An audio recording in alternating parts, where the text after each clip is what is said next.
Olá a todos, nós trouxemos hoje do livro Diálogo com as Sombras, de Hermínio Miranda, que ele fala sobre a preparação para um trabalho mediúnico e que ele aborda especificamente as pessoas, os encarnados.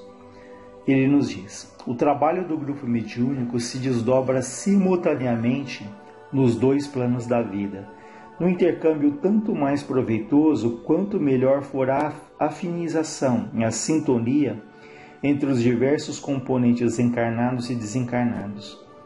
Estaria completamente equivocado aquele que julgasse que o trabalho se realiza apenas durante a sessão propriamente dita. É ocupação que toma 24 horas por dia. Então ele fala que o resultado final de uma sessão, de um trabalho mediúnico, depende fundamentalmente dessa sintonia, dessa afinização entre nós e os espíritos desencarnados. Quando nós entramos numa casa espírita, muitas vezes não imaginamos o trabalho intenso que foi desenvolvido até a nossa chegada ali. Ambientes que foram espiritualmente higienizados, que foram preparados, que foram ali, estão prontos para nos receberem os espíritos desencarnados, que chegam até ali a casa em busca de auxílio, de orientação, em busca de esperança, enfim, em busca de algo que ajude ali no equilíbrio. É o que todos nós buscamos, encarnados e desencarnados. Então essa preparação, como ele fala, é uma preparação que dura 24 horas por dia. A gente pode até lembrar quando André Luiz compara uma casa espírita, uma sessão espírita a um ambiente hospitalar. Imaginemos ali até uma sala de cirurgia, que antes dos médicos entrarem ali para fazer a intervenção no paciente, já está ali os instrumentadores, os enfermeiros, o anestesista. Aquele ambiente foi feita ali a asepsia, a higiene, para evitar ali uma infecção hospitalar, para que esse ambiente esteja o mais salubre possível. Da mesma maneira, nós adentramos o centro e há toda uma equipe ali de espíritos desencarnados que já prepararam o ambiente para a nossa chegada. Da mesma maneira, os nossos pensamentos, a nossa atitude ali dentro da casa, elas são fundamentais porque essas nossas vibrações, elas são utilizadas também.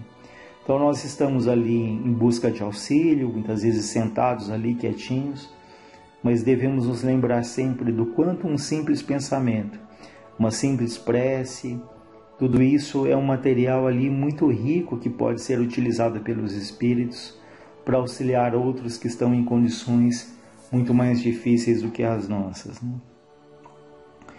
Então, por isso é tão importante, como André Luiz fala, nos prepararmos para ir para um trabalho.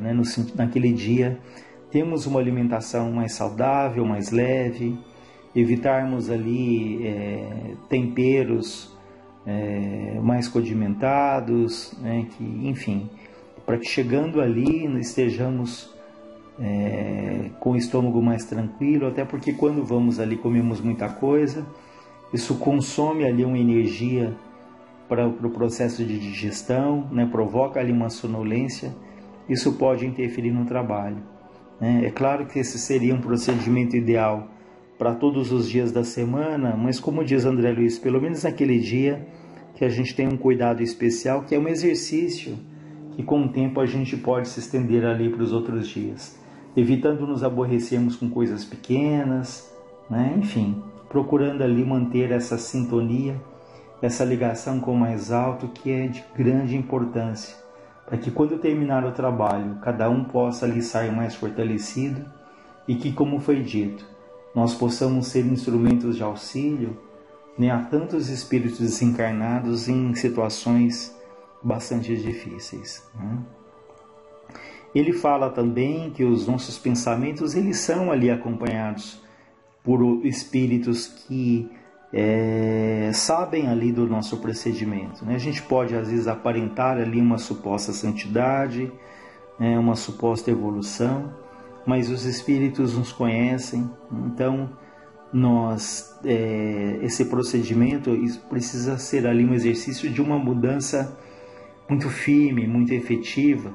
Claro que ninguém é santo, ninguém muda de uma hora para outra, a natureza não dá saltos, mas o que os Espíritos esperam de nós é o que?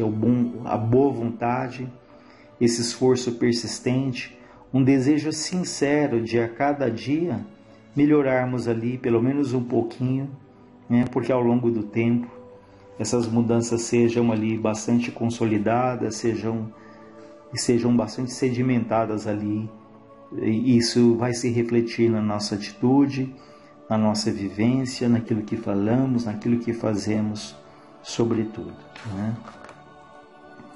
Ele diz, olha, um amigo meu, confrade muito inteligente, certa vez escandalizou seus ouvintes numa palestra pública, declarando que tinha medo de morrer.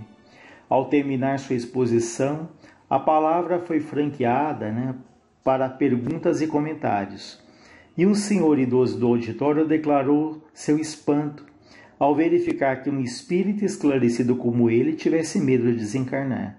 O amigo confirmou que realmente tinha medo de morrer e disse: meu caro confrade, a gente aqui na carne vai levando a vida escondido, disfarçado, como se estivesse atrás de uma espessa máscara. Do lado de lá isso é impossível.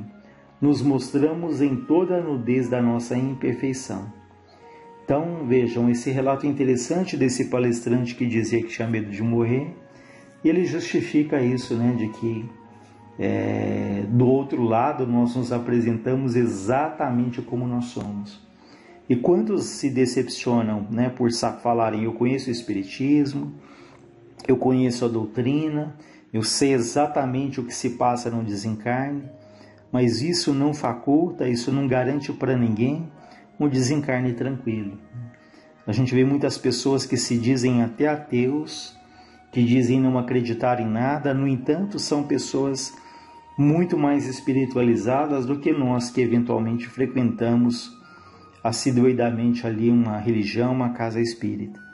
Então não é a religião, né, mas é o que fazemos da religião, é como aproveitamos, acima de tudo são as nossas atitudes, que nos permitem ali uma condição melhor quando desencarnarmos, né? Então isso mostra ali que os ensinamentos do Cristo, quando fala que a fé sem obras, ela é morta em si mesma. Ou seja, o conhecimento ele é extremamente importante, mas sem o trabalho, e mais do que isso, né, sem o trabalho que vai ali gerando uma modificação do nosso sentimento, do nosso comportamento, esse cultivo do trabalho desinteressado, de fato a preocupação pelo bem-estar daquilo que nos cerca, é isso que no fundo vai nos permitir ali uma situação mais tranquila quando partirmos, né?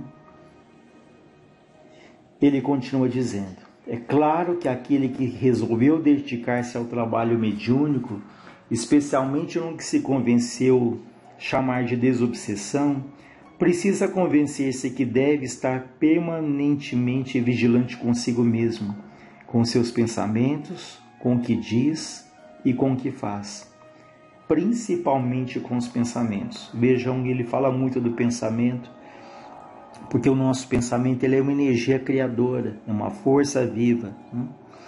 E nós sabemos que ele é mais rápido do que a velocidade da luz. A velocidade ela caminha a mais de 300 mil quilômetros por segundo. Vejam, 300 mil quilômetros por segundo.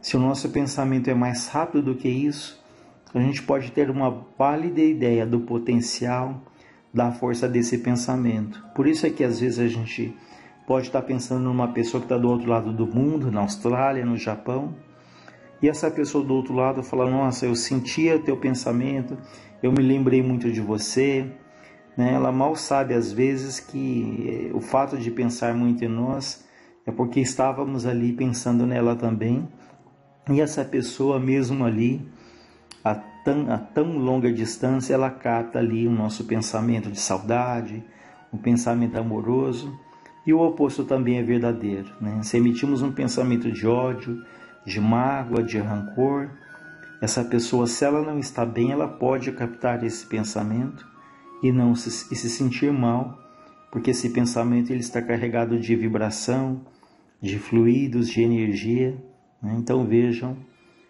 a responsabilidade e ao mesmo tempo o poder que temos em relação ao nosso pensamento, que quando bem utilizado, ele pode ajudar muito e nos ajudar principalmente, né?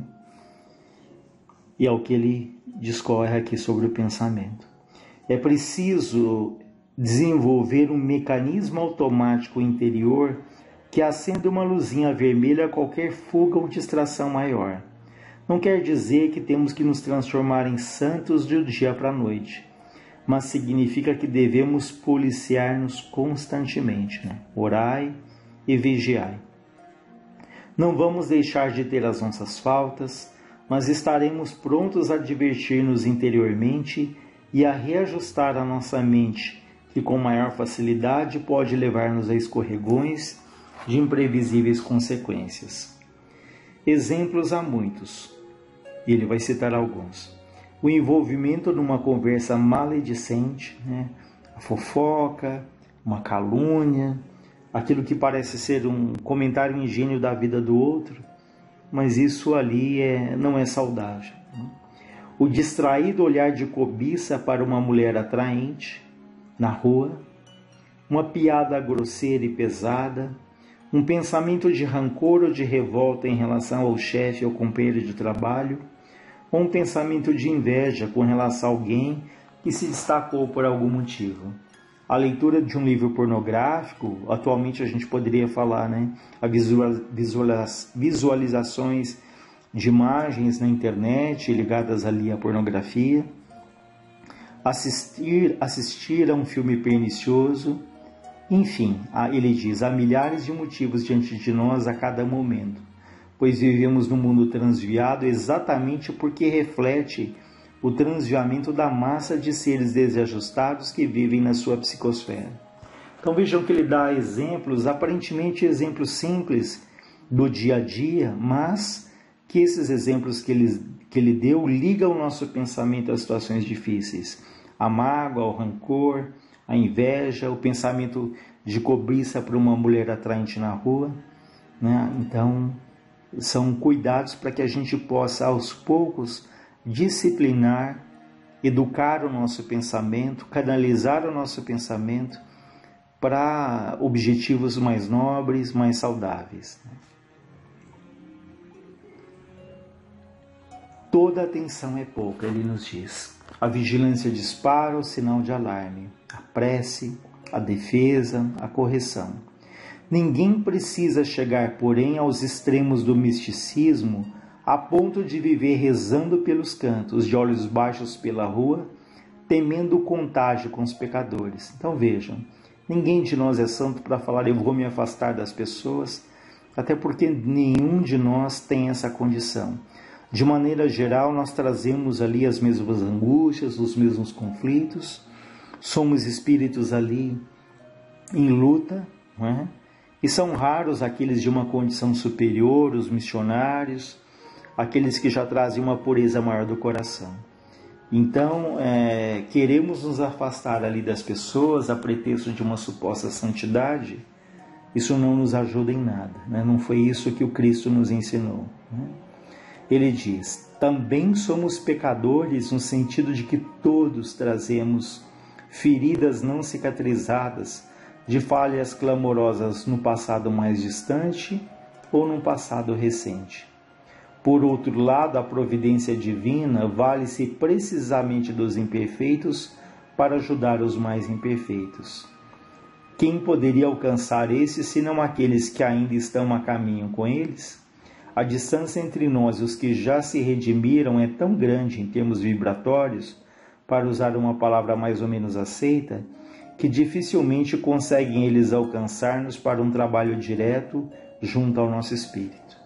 Ele então diz aqui aquilo que comentamos agora há pouco, né? Que estamos ali todos em luta e que são poucos aqueles que têm uma condição muito superior, tanto que eles muitas vezes têm dificuldade em nos termos ali como colaboradores, né? Porque ainda estamos ali engatinhando nesse aspecto, mas é sempre o nosso esforço, é nossa boa vontade que vai ser determinante para nos colocarmos em condições ali de ajudar e irmos aprendendo aí pouco a pouco esse trabalho no bem. Como seres imperfeitos, ele diz, temos, pois, de conviver com um semelhante também imperfeito.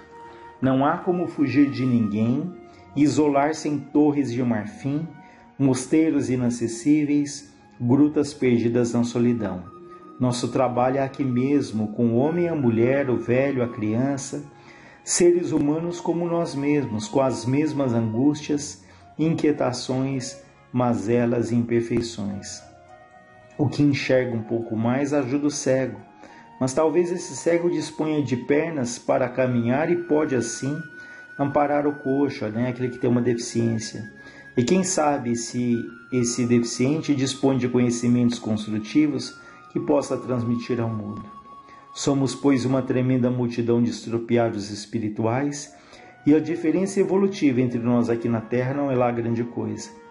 Vivemos num universo solidário, no qual devemos suportar e amparar os outros, ou na linguagem evangélica, amar-nos uns aos outros.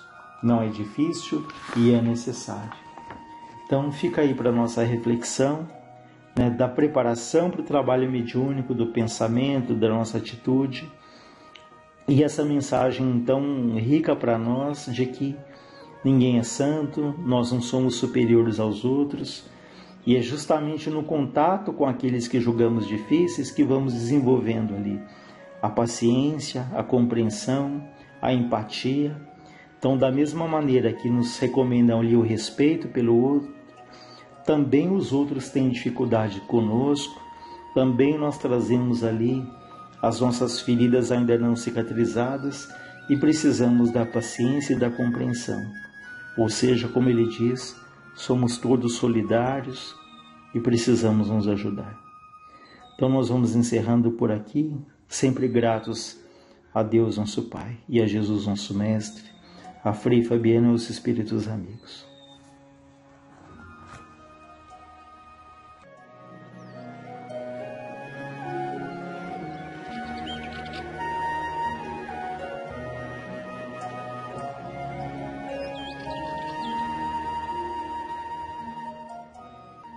Saudações a todos. Nós vamos buscar numa página do Evangelho segundo o Espiritismo, em que Allan Kardec nos fala sobre o ensinamento de Jesus, pecado por pensamento e adultério. Então é importante que meditemos sobre o pecado por pensamento. Inclusive, quando Jesus fala do adultério, ele não se reporta apenas ao adultério ali na traição, entre duas pessoas que têm uma relação afetiva. Mas o adultério teria um sentido mais amplo, envolvendo ali a um erro no sentido mais amplo, Ele empregou frequentemente como para designar o mal, o pecado, como se falava, além de todos os maus pensamentos. Então, o pecado pelo pensamento, ele é de muita importância para que entendamos que tudo começa nos nossos pensamentos. Partimos muitas vezes para a execução desses pensamentos, mas tudo começa no pensamento e há situações que são vivenciadas unicamente no pensamento e que não chegam a se concretizar por falta de oportunidade, por receios, por medo de perder, de repente, ali, acabar ali, levando aquele erro, aquela atitude, poderia levar ali a uma situação muito difícil, familiar, a honra que poderia ser destruída, enfim. Muitos outros pontos podem nos tolher, que não sejam o ponto daquele que quer frear um mau pensamento, daquele que quer frear uma vontade. Então, nesta parte no Evangelho, que é justamente no capítulo Bem-aventurados os puros de coração, capítulo 8º do Evangelho segundo o Espiritismo, por Allan Kardec, em que ele faz o estudo dessa passagem de Jesus, e nos assinala ali a importância daquele que luta contra os maus pensamentos, aquele que se compraz nos maus pensamentos, então não luta, e aquele que já nem tem, então aquele que já conquistou, ele já nem tem os maus pensamentos, né? Então aquele que luta, é muito importante que estejamos em lutas, né? Em luta contra esses pensamentos que podem tomar conta da nossa casa mental se nos descuidarmos. Mas aquele que luta, se policia, é o orar e vigiar, né? Que nos ensinou Jesus. E aquele que se compraz, trazendo novamente a ideia, se não chega a executar, é por falta de oportunidade ou por medo de enfrentar as consequências possíveis daquela atitude. Mas se tivesse as condições de fazê-lo sem prejudicar-se, faria. Portanto, o pecado pelo pensamento, quando não há luta, ele é tão culpado quanto se houvesse praticado. Diferentemente das leis humanas, não há crime de intenção. Ninguém pode ser criminalizado por ter tido uma intenção. Mas nas leis divinas que nos regem é diferente. A intenção é crime, porque a intenção muitas vezes não se concretiza, como dissemos, por falta de oportunidade ou por receio das consequências, não consequências, né, naturais quando estamos em luta, a consequência natural, não, isso é contrário às leis de Deus, isso não é justo, eu estou prejudicando o outro, isso não é honesto, isso é antiético, enfim, né? Aquele que está em luta, mas aquele que se compraz, né? Ele se compraz e não faz com receio de consequências que lhe afetem a honra, né?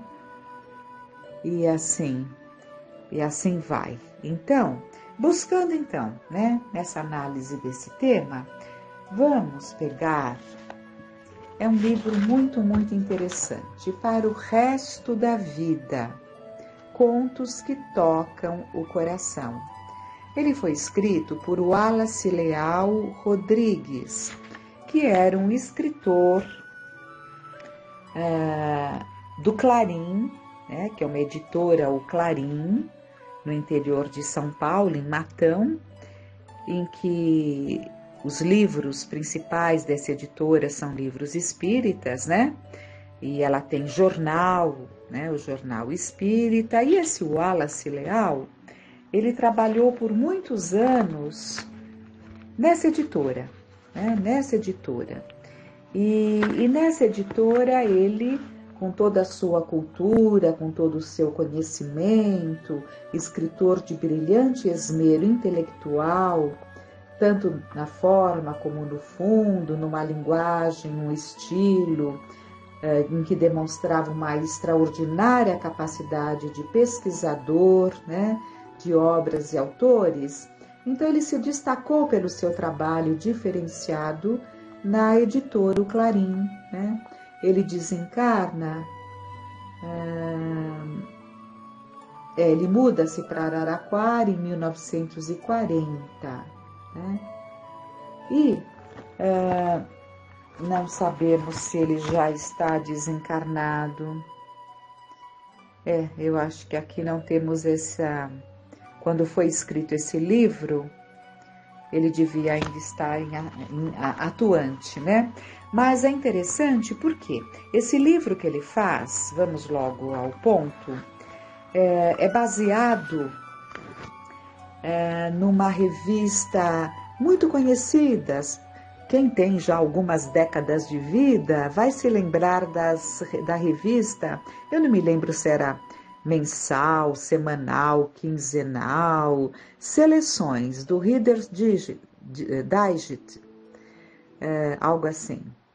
E essa revista, eu me lembro bem, ela trazia ali artigos muito, muito interessantes, muitíssimo interessantes. E ele pesquisa ali vários artigos e tem toda uma relação aqui desses artigos, né, em que ele coloca o número do artigo, a página, né, da revista, o ano. Então é muito interessante. E é comentado pela editora que em 1979, no Ano Internacional da Criança, eles tiveram ali como objetivo alertar o mundo quanto aos problemas que envolvem, né, as crianças, e devido ali à carência de textos, de narrativas, né, que poderiam assim atingir um número maior de pessoas, eles então se motivaram, né, a uma primeira edição deste livro, justamente em 1979, porque foi o Ano Internacional da Criança, né, e adapta o Wallace, né, ele adapta essas crônicas e escreve de uma forma tão inteligente que alcança todos os públicos, né? Então, é um livro que deve fazer parte ali das nossas mesas, da nossa mesa que estão com os livros, para as nossas leituras, os nossos estudos, né? Nem guardado na estante deve estar ali à vista, porque é um livro que é importante para o adulto e para os filhos, né? Para as crianças, para os jovens. E é de uma linguagem trazida de uma forma muito enriquecedora que alcança todas as idades. E é muito marcante. Quem começa a ler aprecia muito esses ensinamentos. Então, vamos pegar um deles, As Penas, baseado então nas crônicas da revista Reader Digest, né? Quando pequenas, minha irmã e eu éramos muito sonhadoras. O sonho e a imaginação se conjugam muito bem. Então, o sonho e a imaginação se conjugam muito bem. E de vez em quando, inventávamos histórias sobre nossas companheiras. Essas histórias se transformavam em boatos que, em uma pequena cidade, terminavam por provocar dissabores e desagradáveis incidentes entre nossa família e a vizinhança. Na verdade, não fazíamos aquilo por mal, mas, naturalmente, quando dávamos rédeas soltas à nossa fantasia, os desagradáveis incidentes se multiplicavam. Então vejam, essas pequenas irmãs, né? Quando pequenas, essas irmãs tinham esse hábito, ali muito sonhadoras, muito criativas, inventavam histórias sobre as pessoas. Como elas narram, não era por mal, mas trazia resultados muito dolorosos, né, que prejudicavam, alcançando ali a família. E de cada vez que um desses episódios se repetia, corríamos para nossa mãe e dizíamos: mamãe, nós prometemos reparar o mal que fizemos. Minha mãe com certeza percebia que castigos e reprimendas não corrigiriam os excessos de nossas mentes. Ela nos ouvia com atenção, assentia com a cabeça e não dizia nada. Lembro-me muito bem de certa manhã, antes do inverno chegar, ventava muito e nós brincávamos no galpão. Entretanto, mamãe, com os cabelos dançando em torno de sua bonita cabeça, estava sentada em um tamborete ao aberto bem no meio do quintal. Aquilo nos intrigou um pouco, porém logo, então, ressaltando, né? A mãe estava ali no meio do quintal, né, sentada num tamborete, e elas estranharam aquela situação, né? E os cabelos da mãe estavam dançando, né, em torno de sua bonita cabeça. Então percebemos que era um dia de ventos, né? Nossa atenção voltou a ser despertada quando ela nos chamou. Filhas, por favor, venham até aqui. Aí perto de vocês há uma almofada e uma tesoura. Tragam-mas. Nós atendemos, mas fazíamos uma indagação. O que mamãe estava pretendendo fazer? Agora, disse mamãe, quando colocamos os 2 objetos junto dela. Vocês vão cortar a almofada ao meio, cada uma cortará de um lado. Obedecemos. A almofada estava cheia de penas e logo em seguida, levadas pelo vento, elas enchiam o quintal num espetáculo tão lindo como uma tempestade de neve. Eu e minha mãe pulávamos e rodopiávamos encantadas com o espetáculo imprevisto. Todavia a mamãe tornou a nos chamar. Junto dela estava a sua cesta de costura, que nem tínhamos visto. Foi lá de dentro que ela tirou uma capa de almofada nova, bordada e vazia. Olhem, disse ela, agora vocês vão encher de novo esta almofada. Era simplesmente incrível o que mamãe estava propondo, e nós redarguimos. Mas isso é impossível. As penas voaram por toda parte. Não é que foi mesmo? Disse mamãe, dando a impressão de estar admirada enquanto olhava as penas que dançavam no vento. E fez em seguida um comentário que eu e minha irmã não pudemos esquecer durante toda a vida. Essas penas parecem os boatos que certas pessoas propagam. Uma vez espalhados, não há meios de fazê-los voltar ao ponto de partida. Vamos até repetir. Essas penas parecem... Então a mãe diz às filhas, estas penas parecem os boatos que certas pessoas propagam. Uma vez espalhados, não há meios de fazê-los voltar ao ponto de partida. Eu, pessoalmente, diz o narrador dessa crônica, né? Eu, pessoalmente, quando me sinto inclinada a repetir comentários e rumores ouvidos, lembro-me sempre daquelas penas soltas no vento e que de nenhuma forma poderíamos tornar a recolher para uma nova almofada. Vejam que lição! Que com certeza valeu muito mais a pena que pensar-se em determinados castigos que não corrigiriam o vício. O vício, ele só é corrigido quando existe uma grande vontade daquele que tem a viciação. Porque é um vício, né? É o vício da maledicência, é o vício de estar sempre olhando aguçadamente a vida alheia para recolher dados que nutrem, né? Que agradam aquele que se compraz em conhecer a vida alheia e falar sobre a vida alheia, né? Isso é uma doença, isso é um vício que pode atingir altas proporções. As menininhas ainda eram novas.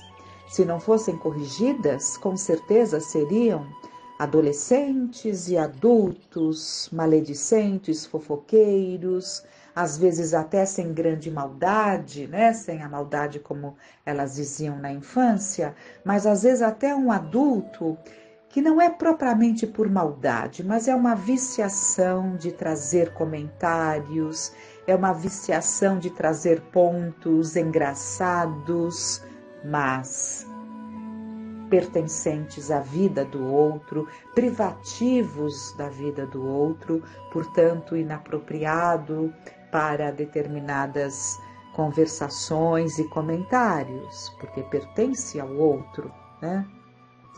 Então, mas são coisas que precisam ser trabalhadas com os bons exemplos. Então, quando estamos ali no Evangelho no lar, junto dos nossos familiares, adultos ou crianças e jovens, né? Vemos que esse texto alcança todas as idades de uma forma muito agradável e clara, né? Num aprendizado muito profundo que pode levar a muitos de nós, a muitos pais, a muitas mães a terem essa vontade, esse despertar para trazer ensinamento aos seus filhos através de pequenos contos, pequenas histórias, né? Isso surte um resultado muito grande. E o Emmanuel comenta, ao término dessa crônica feita por Wallace Leal Rodrigues, que trabalhou ali inspirado, né, nos artigos da revista Seleções, e ele coloca: não ouvideis que a primeira escola da criança brilha no lar.